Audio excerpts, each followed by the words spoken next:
this morning, please let me introduce Sangeeta Lakhani.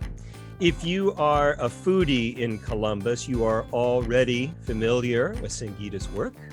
You may not know she grew up in Mumbai. She was surrounded by what she calls a vibrant array of spices and diverse foods. And then she moved to the States at age 17 and studied commercial photography at the Columbus College of Art and Design, and did that, I'm told, for 3 years before deciding to move into another creative endeavor, food. She spent time at Columbus State's Culinary School. She has been in the restaurant business for over 25 years, and one of her first acts, I guess, here in Columbus was her expansion of Hound Dogs Pizza. Shout out for Hound Dogs, before she co-founded Bodega in 2005. In 2014, she co-founded and created the menu for The Table. I think we've all been to The Table, prominent farm-to-table restaurant in the short north. In March of 2020, Sangeeta leveraged her network to pivot her existing restaurant into service, a relief effort for hospitality workers. She has since then put out over 11,000 free meals and writes weekly grants for service industry workers financially impacted by our ongoing pandemic. Speaking this morning on the theme Resilient, please join me in welcoming Sangeeta Lakhani. Hi, thank you. Wow, that introduction humbles me a little bit. I was asking earlier today when I first called in to see how they picked the speaker with the title, how they married the two, because it's been a year of resilience for most people. So I didn't know why I was the lucky one that was chosen, but I'll share my stories the best that I can. So as we all know, this last year, the word resilience has taken on or resonated in a whole new way for most of us.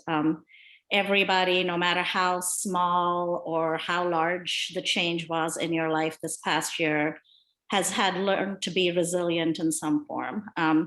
For some of us, we lost our livelihoods. For some of us, we had to take a pay cut, or we had to learn to work from home. Some of us had to learn how to be teachers so we could teach our kids at home. And some of us were lucky enough to have our grown children move back in right after we downsized. If that doesn't take an act of resilience, I don't know what does. But I think it's been a hard year for everybody, and people have learned to adjust and be flexible and bounce back in their own ways. Life doesn't come with a map, there's no roadmaps laid out for us, but everyone across the board experiences some twists and turns, from small everyday challenges to life-changing traumatic things that we might go through, whether it's a death or an illness, or you're tire losing air on the road. There's always some amount of challenge we face every day, and each change affects people differently, right? We all react to change. We all react to adversity in our own ways. But overall, generally, over time, people adapt to the changes that they've had to make, the adversity that they've had to overcome. We've been reared to learn how to do that, or just through life experiences, we've learned how to, at some point, cope with the adversities or challenges that we've had to face. But what makes us that way?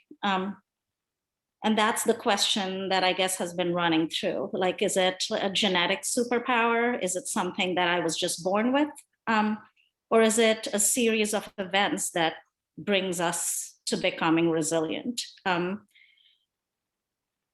I'm an artist, I'm a creative. I think about little things like the changes that I have to make day to day at work.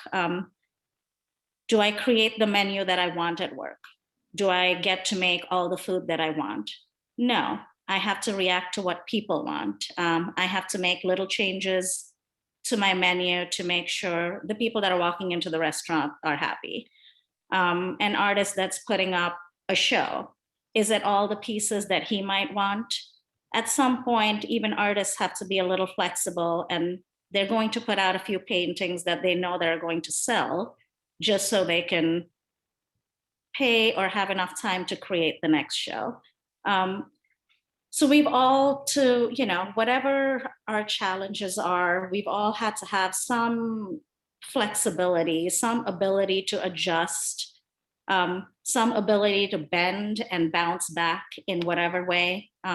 Psychologists, I guess, define resilience as a process of adapting well in the face of adversity. To me, as much as resilience involves bouncing back from different situations or different experiences, I think it also has a lot to do with personal growth.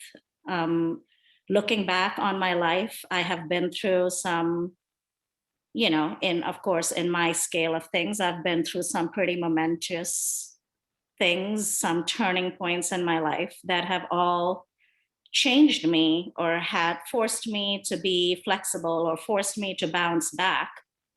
But there was one thing that was constant for me, that it was really important for me to stay true to myself, to hold on to my integrity, to hold on to my truth. And I think that is, that has been my driving force through conquering some of these huge challenges in my life and having the ability or the strength to bounce back. I did it as a teenager when I left India to come to the US to study art.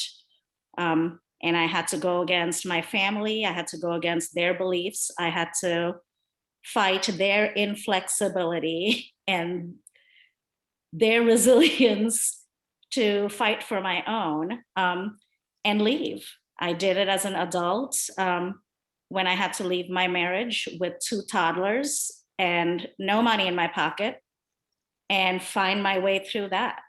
I did it during the pandemic when I had to sell my restaurant and pivot my business. But I did those things to protect my own values. And in each of these situations, I made sure that my adjustments were in order for me to be true to who I am and live my authentic life. So this is, as I was working on this, I started reflecting on my life. And there are things that you push out and you don't want to think about, but this was a great moment for me to go back and revisit those things and, remind myself that I have grown and that I have strengthened and I have become a better person because of the choices I made, because I was able to be resilient. So when I decided at 16 that I was going to leave India, it was a shocking thing. It was shocking for me to make a decision like that. It was really shocking for my family to deal with something like that. It was not a done thing back then for a girl to leave her house in India and go off into, the crazy world, especially America, to pursue art. That was just not something you talked about or you did. The moment I decided to leave, the moment that I realized that this was not something I could live with, was when I graduated high school in India and had the conversation with my parents and realized that my life had been planned out for me. I was going to go to medical school, or I was going to become a lawyer. I was going to get married to the man that they had picked out. I was going to live my life in a certain way. These were my values. This was my dress code. This was the path I was going to take in my life. And to sit in the face of that and be like, wow, it's over. It's all decided for me. Like my life just unfolded in front of me. And I was like, this is not me. This is not what I want. This is not, I can't live with this. And, there was no amount of flexibility that would have, or no amount of adjusting that would have made me happy or made me live my true life. And I had to make a big decision at that point to, am I holding on to my values, or am I holding on to the values enforced upon me by my family? And I chose to leave. I was lucky to have really, really supportive grandparents who saw my dilemma and, were like, you have to go chase your dream. And I had to deal with the fact that I wasn't going to talk to my parents for a few years. And they couldn't be flexible to my choices, but they expected that flexibility out of me. Adjust is a really big term in India. It doesn't matter if you're talking about somebody that's been raped, or somebody that's been forced to marry into a family, or if you have to bribe somebody to get a phone connected in your house. Everyone has to adjust. It's a big part of being Indian. They love using that term. Just adjust. What's the big deal? Just adjust. That term is used a lot more for women than it is for men.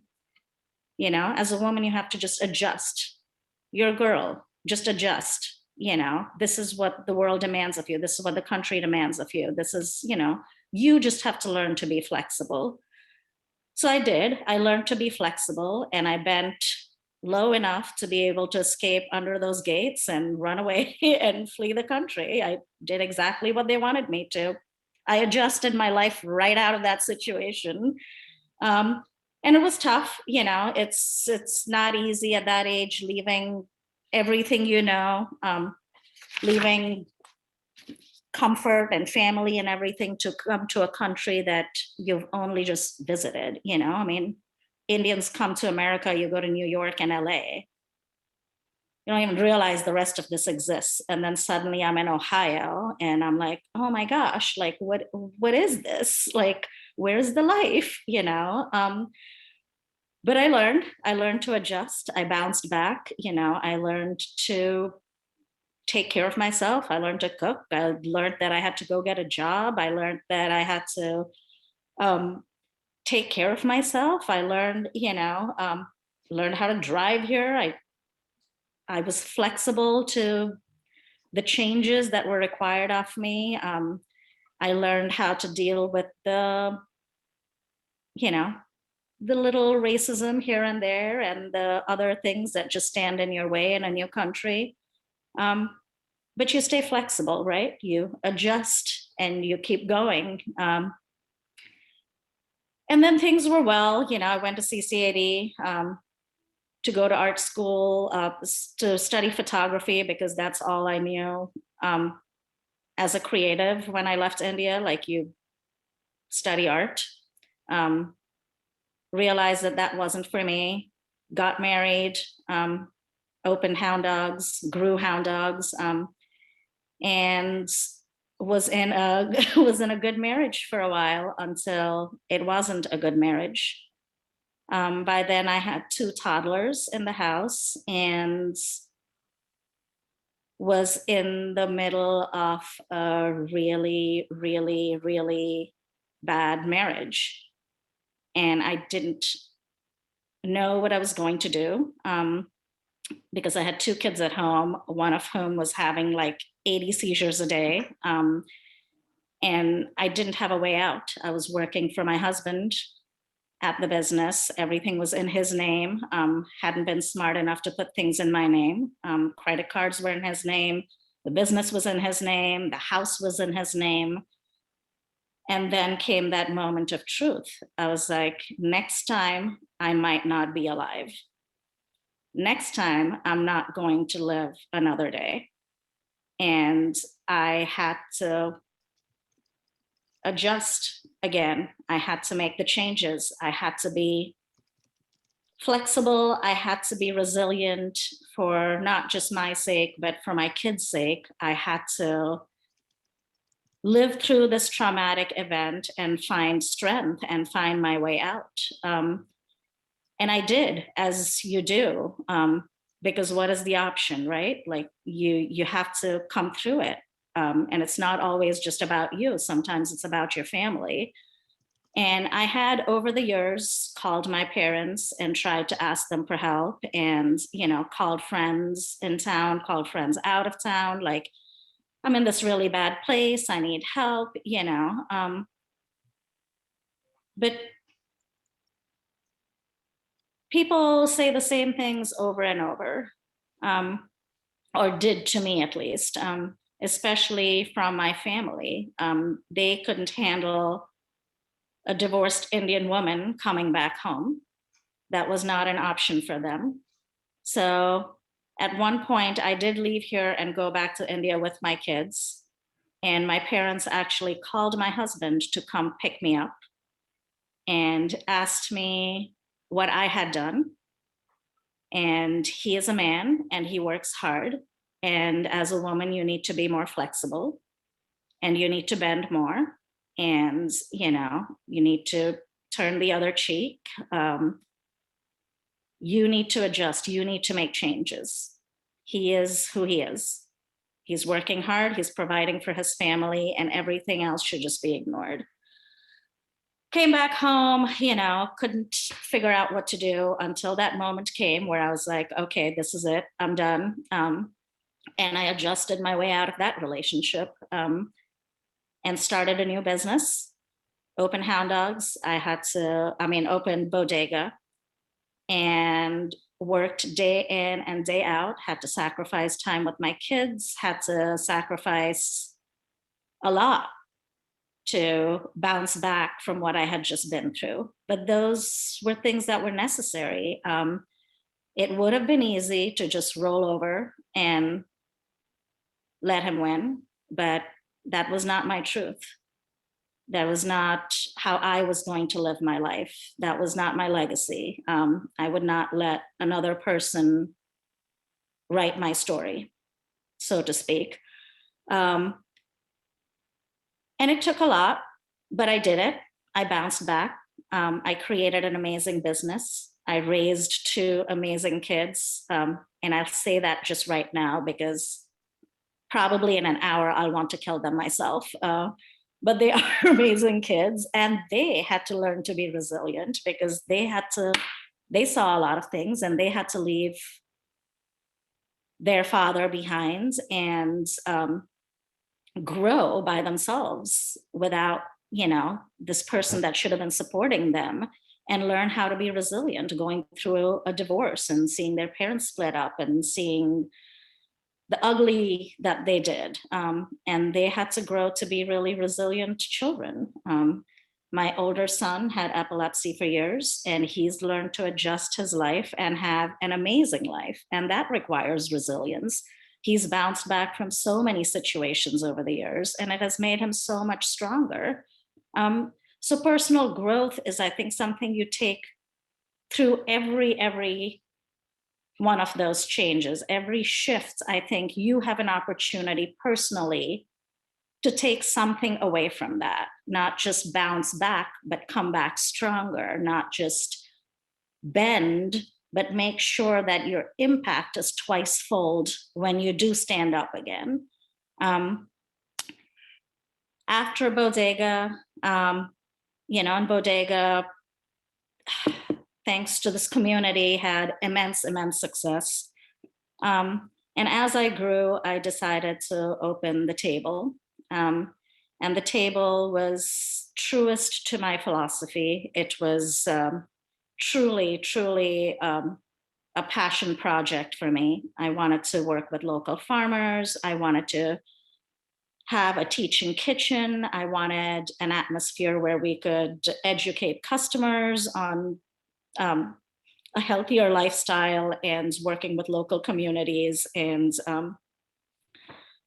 I really, truly, I think, put in my truest self into that restaurant. And as things go, COVID hit, the things you can't control.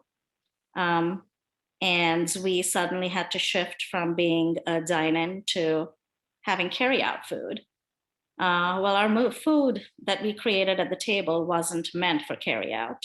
Everything was made from scratch. Everything was made in-house. We went from 18 employees to 2 of us, and we were still trying to make, these to-go meals that represented us.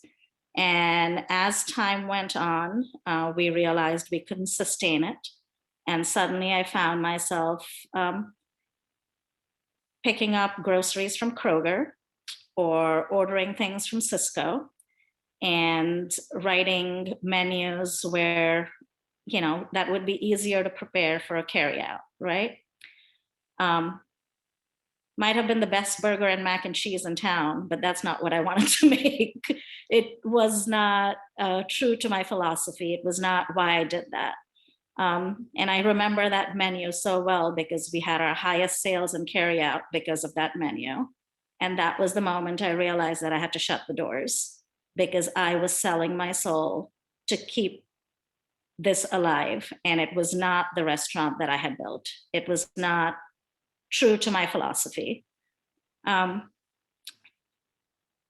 Within this gap between restaurants shutting down and me closing the table, the world had changed. People had lost so much. The restaurant industry had lost a lot. We were supposed to provide the services of, that doctors and nurses would be afforded, but without getting the kickbacks. You had to go to work every day. You had to stay open. You were expected to keep your restaurant open. You were a first responder. People still needed food, but there was no quick grants. There was no unemployment. There was, nothing out there initially. So as we're struggling with this, and within Franklin County, we had laid off about 125,000 service industry workers. So I decided that I was going to react and change and open service, which is a relief program for out of work or financially insecure service industry workers. So I dove headfirst into that and made the changes necessary to my business to be able to help other people that were maybe not as strong as I could be at that moment, that did not have the bend or the flexibility to make the changes that they needed to make right away.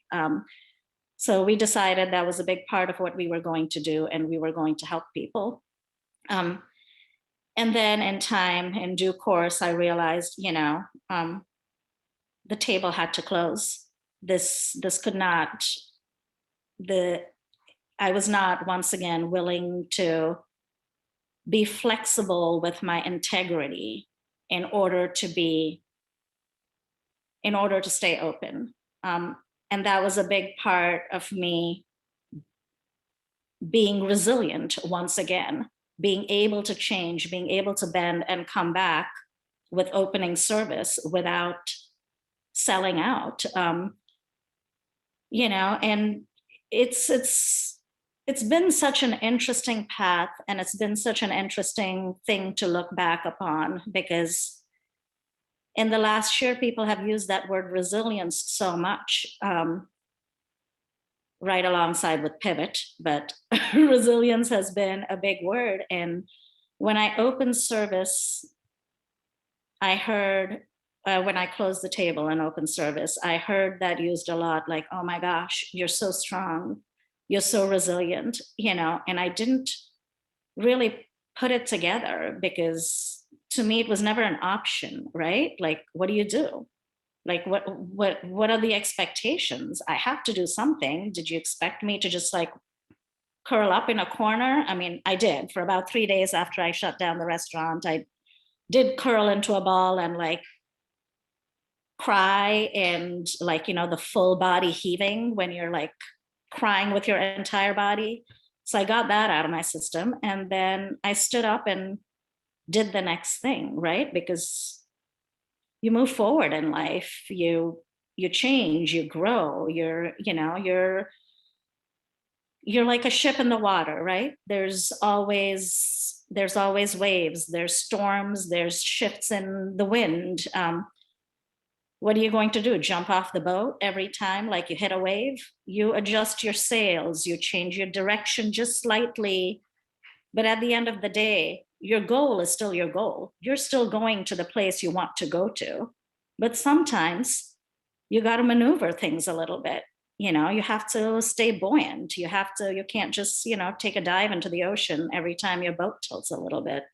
So it was like really important lessons that I've learned. And I think most noticeably in the last year, because before that, going through these traumatic events, going through these life-changing things, you just react and you do what comes naturally to you. And, it's a survival, but you might not actually sit to think about it. You don't go, you know what, I'm going to be resilient. You know what, I'm going to be flexible. I'm going to make these changes. You don't have time for that every time. Sometimes you're just reacting and, you hope your reaction is the right reaction. And it's a series of moments that could have broken me, but I feel like I came out stronger from every one of them. And is everyone capable of that? I think so. It's not a superpower. I wasn't just, I don't think I was just born with it. I think we're all capable of being resilient. I think we're all capable of coming out stronger. Some of the key elements, I think, of being resilient are optimism, right? Like you have to have hope that things are going to get better. You have to feel like there's a brighter future, or there is another side to this, like this can't be it. A freedom from stress and anxiety, right? We all have stress and anxiety, but you're hoping to resolve a situation in order to alleviate it for at least a little bit. Individual accountability. Who am I? Who do I want to be? Who am I going to be on the other side of this situation? What am I going to look? What is my reflection after this pandemic is over? Was I kind? Was I a good person? Am I proud of myself? What is my story? What is my legacy? You have to have some individual accountability in your life to get you through situations. You have to be open to changes. You have to be flexible because once again, life is not black and white. Life is not a straight and narrow path. There's bumps, there's sometimes crevasses, there's sometimes those plunges are deep, but there's ways out, but you have to be open to that. Problem orientation. There's problems. You study the problem and then you find the solution. You don't just sit there in the problem. You don't sit in that bathtub and just go, oh, well, here's this dirty water and I'm just going to stay here. At some point you have to drain the swamp, right? And move on, take the next step, figure it out. And, I think we can all ask ourselves those questions right now. What is my legacy? If this is my last moment, what is my story? Am I proud of myself? Was I true to myself? Did I live my best life? Am I kind?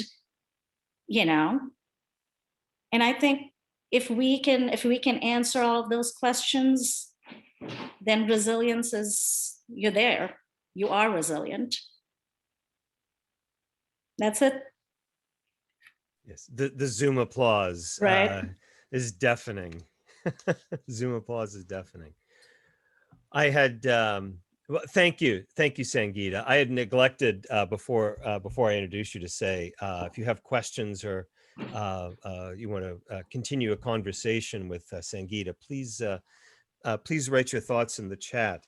I'd like to start. I was really fascinated when you were talking about this word adjust as a particular sort of Indian word in particular. Obviously, it's a common English word, but you say it has particular resonance, particular meaning in India.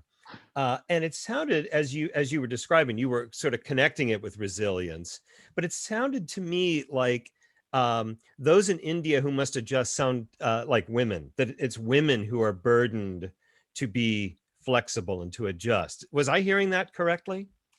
Yes, for the most part. When you know, come from a large country like India with the population that it does and as many people that are under the poverty line, um, there's a lot of daily adjusting that needs to happen to make room for the billion other people that, you know, are in the country. So there's a constant adjustment, but the burden of it is generally placed upon women.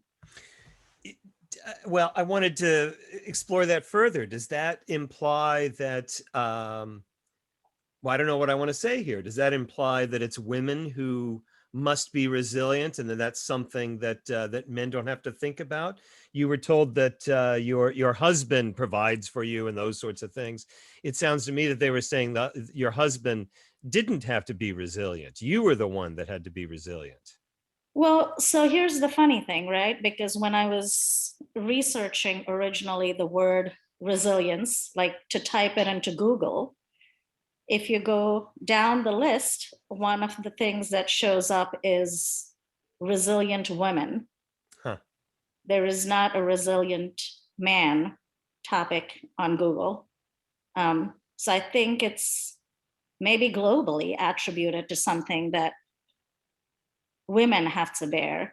But as we discussed earlier, resilience is a powerful word. Mm-hmm. And if they had handed this powerful word to women growing up, instead of saying adjust and be flexible and, you know, you need to make these changes, if they had bestowed upon us a power like resilience, I think we would have carried that a little bit more proudly, you know. Yes, I am happy to be resilient. But yeah, I think it is men, and I, you know, not to downplay, I'm not a man hater. Love you guys. But men do get to barrel through life, right? Like with little look at consequences, especially men that have families. Like things are picked up by their wives and children. There's always somebody to fix that other stuff, right? There's somebody to clean up after you. There's somebody that'll walk through your house and pick up your clothes that you left everywhere. Or it's kind of like this default mechanism that is placed on women, and men just get to like power through. So, and I've dealt with that a lot building my businesses. To be the woman that powers through is not as easily accepted. You know, you're questioned a lot. You're aggressive, you're a bully, you're, you know, like you're a bitch, you're whatever it is. And I'm like, no, I'm just resilient. I just don't care about what's happening to you. I'm reacting to my life and my situation. Thank you. Thank you for that. Uh, do you have questions or observations? I have others here, but I don't want to. I want to make certain not to monopolize the conversation. Yeah, Rod, please. Yeah, thank you so much. I mean, but what your story tells me is you've been driven, and you've used the term throughout your talk, living your true life. And you came to that realization early on, at a very early age. How do you determine? How did you, or how would you recommend others who are still searching for what that true life might be? How do they do that?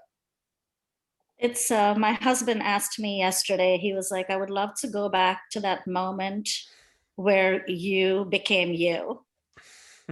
And I'm like, you know, I wish there was like a hypnotherapy session that would like take me back to the moment I realized that this is who I am and this is who I'm going to be. Um, I for me, I think it was trauma at a very young age.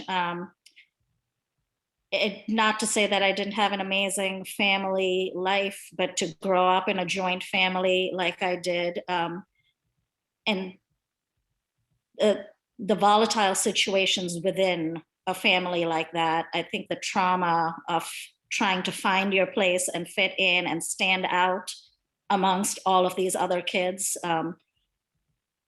gave me that drive at a really young age. I was ready to, climb over some bodies and push people out of the way to like get noticed at a very young age. But I think for me, it was trauma that led me, at that age to be like, this is where I need to be, and I need to fight for myself, and I need to get there. But I think, it can definitely be taught. My kids, unfortunately, had to learn that through trauma also. But I think it is, if these are conversations we have with our children, no matter how amazing your household is, these are strengths we need to share with our children. Learning how to bend with the wind and come back from it is something that we should be instilling in our children. Not that, hey, if you're in an adverse situation, you're going to break. Stop telling people they're going to break. They're not fragile. These are kids. They can be really, really strong, and we need to give them that strength. We need to use powerful words with them, not the negatives. Yeah, I'm reminded, in Chinese societies and culture, your example and your words speak to the example of bamboo. Yes. It has to be flexible and bend. And yet, your own story talks about a sturdy oak. And, the danger of being that sturdy oak and being toppled in the wind because it won't bend. Right. And, you tell the story of both sides here. And, and this tremendous challenge then of how do you determine, right, without going through major trauma. Of course, trauma gives you no choice. The old saw about that which doesn't kill us makes us stronger. Well, I don't want to face death every time to be stronger. Okay. Is there a way that we can get stronger, learn to be more resilient without having to face death every time? I don't think it's just about death, right? I think it's just the little changes too. I think teaching people how to react in a positive way to the slightest inconvenience. I don't think it's just about like major trauma. I think, like I said, in India, the word adjust is big because people constantly have to adjust. Whereas in the West, you don't. You have the luxury of letting other people adjust around you. So I think even with the smallest inconveniences, if we teach our kids that it's okay that happened, it's okay that your game got rained out, it's okay that you didn't win this baseball game, it's okay to lose, it's okay to shift, it's okay that you had to sit on the bench this game. Teaching kids at a young age to be a little open and to be optimistic and to have a little integrity, I think that's huge. I don't think it has to be like life-changing moments. I think, lessons can be taught in the smallest situations, Sangeeta, at various times this morning, you've used the phrase handing powerful words or bestowing powerful words. I'd like to excavate that some more. What exactly does that mean to you, to hand powerful words to children, to whomever? It's to give children a little bit of power, right? If you're constantly saying no, and if you're constantly talking about negative situations, kids never own a situation. They don't have any power given to them. I mean, it doesn't have to be anything big. It can be, hey, you get to choose your outfit today. That's power, that power of choice. The power of a child to be able to say no to a parent. Yes, the meal that's been given to you is the meal you're going to eat, but you're more than welcome to say no to it and figure out how you're going to create a meal for yourself that you're going to eat. But just the power of being able to say no for a child is huge, right? But we put such a negative impact on that word no to kids. Like if a kid says no, they're immediately reprimanded. How dare you say no to me? I'm your mom. You don't get to say no, They're but have a labeled conversation. obstinate.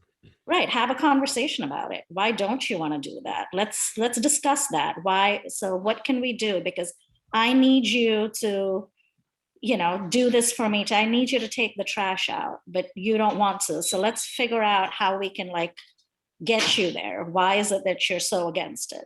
Words are powerful. And if we don't teach our kids how to have a dialogue, then they'll never be able to process that. I mean, it's not something you want to learn later in life.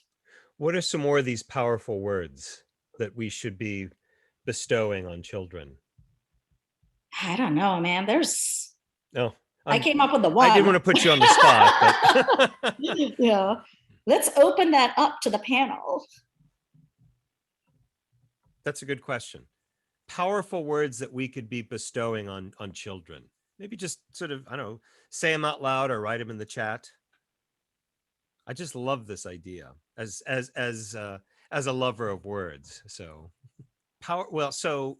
that's something I think I'm going to I'm definitely going to walk away today, is thinking about powerful words.